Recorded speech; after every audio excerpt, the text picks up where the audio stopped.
ایک منٹ ایک بات میں دیکھیں، میں سب سے پہلے یہ بات کرنا چاہتا ہوں، ایک منٹ میں سب سے پہلے یہ بات کرنا چاہتا ہوں کہ یہ ٹوٹل ڈرامہ ہے، یہ سیکیورٹی کا بہانہ انہوں نے بنا کے تاکہ سیاسی لیڈرشپ اور اس کی لیگل ٹیم کو عمران خان سے دور رکھا جائے۔ یہ پاکستان کے اندر قوانین ہے، اس کے لیے جو ہے نا رولز ہیں، قانون ہے، آئین ہے، جین میلبرن میں بالکل کلیئر ہے کس قانون کے تحت جو ہے نا یہ پولیٹیکل لیڈرشپ کو نہیں ملنے دے رہی، کس قانون کے تحت جو ہے نا یہ لائر کو نہیں ملنے دے رہی، کس قانون کے تحت آپ عدالت کے فیصلوں کو نہیں مان رہے، اسے نہیں مل رہے۔ کیا یہ ملک ہے یا بنانا ریپبلک ہے؟ اگر بنانا ریپبلک ہے تو تم جس پوزیشن پہ بیٹھے ہو تم انلیگل سارا کچھ کر رہے ہو۔ ہم بالکل واضح کرنا چاہتے ہیں کہ ہم کسی طور پر تمہاری بدماشی، تمہاری غنڈہ گردی یہ نہیں مانتے۔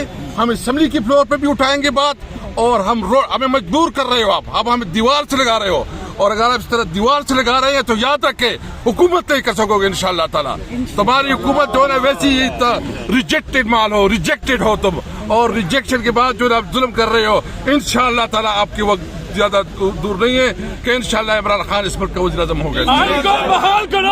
مریم نواز کی ناجائز حکومت نے ہوم ڈپارٹمنٹ کے ذریعے جو حکم نامہ جاری کرایا ہے، اس حکم نامے کے ذریعے انہوں نے آرٹیکل 10 دستور پاکستان اور آئین پاکستان کو تیلی جلا کے جلا دیا ہے۔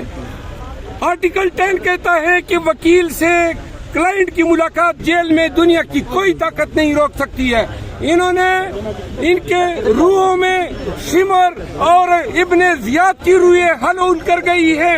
جو ظلم جبر انہوں نے روا رکھا ہوا ہے، قانون آئین کی جو پامالی آج ہم دیکھ رہے ہیں وہی تسلسل ہے انہی حکمرانوں کا، انہی اداروں کا جو 2 سال سے جاری ہوا تھا۔ اسلام اگر دوبارہ انہوں نے اس طرح حکم نامہ جاری کیا یا ہماری ملاقات میں قدغن لگائی گئی تو یہ یاد رکھے کہ پھر یہ سارے پارلیمنٹیرین جائیں گے اور اڈیالہ جیل کے سامنے ہم دھرنا دیں گے انشاءاللہ۔ عمران خان ہر صورت میں ہم اپنی جاری کروائیں گے، عدالتوں کے پاس جائیں گے۔ آج ہم نے شرائط دستور پہ احتجاج کیا ہے، قومی اسمبلی میں آج اس پہ بھرپور احتجاج ہوگا، اور اگر کسی کا یہ خیال ہے کہ اس طرح یہ طریقے فسطائی حربے اختیار کر کے عمران خان صاحب اور قوم کے بیچ میں رشتے آپ کمزور کریں گے، وہ اور مضبوط ہو رہے ہیں انشاءاللہ نکلے گا، اس صحبت سے آزاد ہوگا اور واپس وزیر اعظم پاکستان بنے گا۔ حضرت عائشہ صاحب بتائیے گا کہ اگر خان صاحب کو کچھ ہو جاتا تو آپ کا نیا عمل کیا ہوگا؟ نہیں، عمران خان صاحب کو کچھ نہیں ہونے دیں گے۔ دیکھیں حالات بہت خطرناک ہے اور یہ بڑی سیریس معاملہ ہے، اس کو بڑا سیریس لینا چاہیے۔ ابھی میں ڈائریکٹ اپنے حلقے سے آ رہی ہوں، بڑا سخت لاوا پک رہا ہے۔ میں آپ کو بتا رہی ہوں عوام میں بہت غصہ ہے، عوام میں بہت سوچ ہے کہ یہ کیوں عمران خان کے ساتھ اور سب سے بڑے امت مسلمہ کی لیڈر کے ساتھ ایسا کر رہے ہیں۔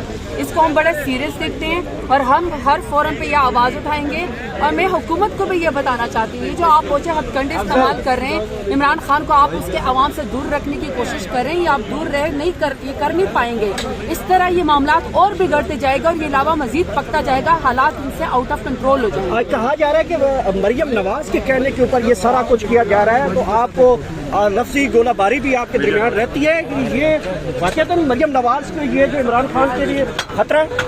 دیکھیے میں آپ کو ایک بات بتاؤں، یہ پوری حکومت ہی اس وقت عوام کے لیے خطرہ ہے۔